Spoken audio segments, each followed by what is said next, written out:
নমস্কাৰ বন্ধু বান্ধৱীসকল কি বুলি কম এতিয়া আপোনালোকক বহুত দুখেৰে কথাটো ক'বলৈ ওলাইছো সকলোৱে জানে মোৰ এটিয়ে সন্তান আৰু সেই এটা সন্তান হোৱাৰ কাৰণে আজি মই কান্দিব লগা হৈছে আৰু ভবাই নাছিলো কেতিয়াবা যে আমাৰ জীৱনলৈকো এনেকুৱা এটা সংবাদ আহিব বুলি এনেকুৱা এটা দিন আহিব বুলি কেতিয়াও ভবা নাছিলো আৰু কি কম এতিয়া কওকচোন ভিডিঅটো চাওক আপোনালোকক সকলোখিনি কৈছো মোৰ এটা সন্তান হোৱাৰ কাৰণে মই আজি কান্দিছো আৰু তেতিয়াই মই চিন্তা কৰিব লাগিছিল আজি হয় কান্দিব লগা নহলহেতেন যদিহে মোৰ আৰু এটা সন্তান থাকিলেহেতেন গতিকে মই সকলোখিনি কৈছো আজি আপোনালোকক ক'বই লাগিব কম বুলিয়ে আহিছো গতিকে লোকঠাক কৰিনো কি লাভ সকলোখিনি কৈছো আৰু চাওক তেতিয়া গম পাব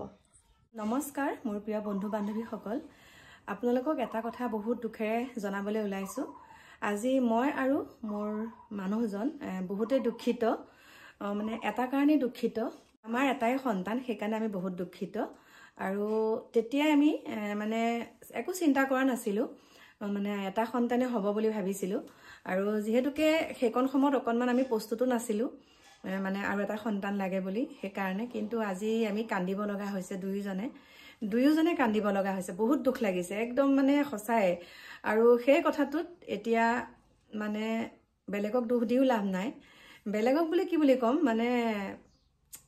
কি হৈ গ'ল আমি নিজে নাজানো সেইটো একদম বহুত দুখ লাগিছে যে আমি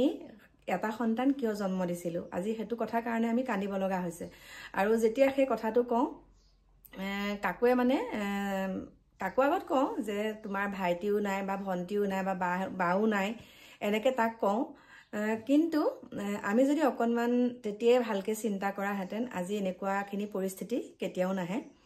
আৰু মোৰ প্ৰিয় বন্ধু বান্ধৱীসকল আপোনালোকে ভুলতো এটা সন্তানতে স্থগিত নাৰাখিব সকলোকে কৈছো এটা সন্তান জন্ম দি আপোনালোকে কেতিয়াও সেইটো মানে পৰিসমাপ্তি নকৰিব আৰু আমাৰ ডিকু ক্ষেত্ৰতো তেনেকুৱাই হ'ল আমাৰ দেওৰৰ ক্ষেত্ৰতো এটা সন্তানতে সিহঁতে সমাপ্ত কৰিলে নালাগে বুলি আৰু মোৰ ক্ষেত্ৰতো তেনেকুৱা হ'ল কিন্তু এতিয়া মাজে মাজে বহুত হতাশাত মানে ভাগি পৰো হতাশা ভাগি এটা কাৰণেই পৰো আৰু এটা যদি সন্তান থকাহেঁতেন তেনেকুৱা মানে বেলেগক যেতিয়া দেখো আৰু কথাটো এটা কাৰণেই কৈছো এতিয়া ধৰক যিসমূহ চৰকাৰৰ আঁচনি চৰকাৰী যিসমূহ আঁচনি সেই আঁচনিত মানে চৰকাৰে এটা নিৰ্ধাৰিত মানে নিয়মাৱলী বান্ধি দিছে যে যিসকল লোকে চৰকাৰৰ পৰা আঁচনি লাভ কৰিব সেই সকলৰ অন্তত মানে দুজন সন্তান থাকিবই লাগিব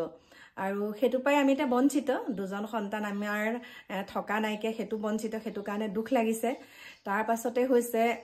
যদি মই কিবা এটা কামত মানে চৰকাৰী কিবা কামত মানে মই ধৰক উঠিবলৈ বিচাৰো কিবা এটা মানে পদবীত যদি মই মানে আমাৰ এতিয়া যেহেতুকে আগন্তুক আমাৰ আহি আছে নিৰ্বাচন আৰু সেই নিৰ্বাচনত যদি মই কিহবা পদবীত উঠিব লগিয়া হয় কিহবা এটা পদত মানে মই যদি উঠিব লগা হয় তেতিয়া মানে মোৰ সন্তান আৰু হ'ব লাগিব মানে দুটা সন্তান হ'বই লাগিব আৰু সেইটোৱে মানে এতিয়া একদম বিমূৰত পৰিলো আৰু দেই দুটা সন্তান হোৱাহেঁতেন কিবা এটাত উঠিলোহেঁতেন আৰু চৰকাৰৰ আঁচনিও পালোহেঁতেন আৰু আমাৰ হিমন্ত মামাই যিহেতুকে কালি আমাৰ কামপুৰলৈ আহিছে তাত কৈছে সুন্দৰকে কৈছে যে আজিকালি আপোনালোকে গাহৰি পুহিবলৈ লওক গাহৰিটো মেইন হৈছে আৰু আমিতো এতিয়া গাহৰি পুহিছো ন গাহৰি কিন্তু আমাৰ ঘৰৰ পৰা 1 কিলোমিটাৰ আঁতৰত পুহিছো কিন্তু এতিয়া তেওঁ অনুমতি দিছে তেওঁ ৰজা তেওঁ আমাৰ দেশৰ ৰজা বুলি কয় তেওঁ আমাৰ ৰজা বুলিয়ে কৈছো কাৰণ তেওঁ কথামতেটো সকলোৱে এটা উঠা বহা কৰিছে হয় নে নহয় গতিকে তেওঁ এতিয়া অনুমতি দিছে যে আমাৰ ঘৰৰ কাষতে এতিয়া আপোনালোকে গাহৰি পোহক একদম ঘৰৰ লগতে পোহক গাহৰি তেতিয়া কি সুবিধা পাম সেইখিনি কৈছে গতিকে এতিয়া আৰু বেলেগৰ কথা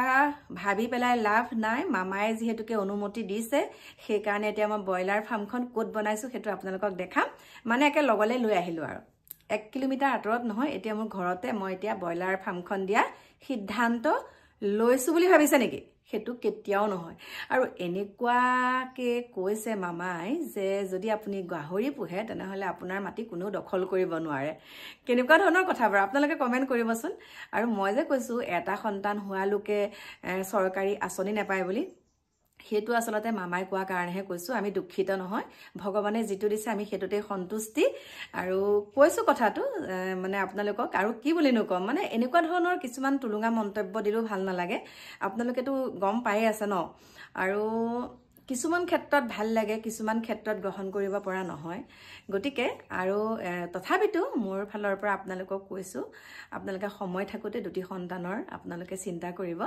আৰু আমাৰ বাৰু বাদ দিয়ক, এতিয়া আমাৰ যি হ'ল হৈ গ'ল। আৰু মামাই যেতিয়া এনেকুৱা ধৰণৰ কিছুমান মন্তব্য দিয়ে, ক'ৰবাত নহয় ক'ৰবাত আমাৰ গ্ৰহণ কৰিবলৈ দিগদাৰ হৈ যায়গৈ। কেনেকুৱা কথা বা ক'ৰ কথাৰ পৰা গৈ ক'ত কেনেকৈ কি কয়, সেয়া আপোনালোকেতো দেখা পায়ে আছে। গতিকে এতিয়া গাহৰি ফাৰ্ম আপোনালোকে ওচৰত খুলিবনে নোখোলে, সেইটো এটা কথা। আৰু আপোনালোকে আৰু এটা সন্তান জন্ম দিবনে নিদিয়ে? যিসকলে মানে ভাবি আছে, যিসকল লোকে ভাবি আছে যে আমাৰ এটা সন্তানতে আমি স্থগিত ৰাখোঁ, সেইটো নহয়। আপোনালোকে কেতিয়াও এটা সন্তানতে স্থগিত নহ'ব। আপোনালোকে দুটি সন্তান জন্ম দিয়ক, তাৰপিছত চৰকাৰৰ আঁচনিসমূহ লওক।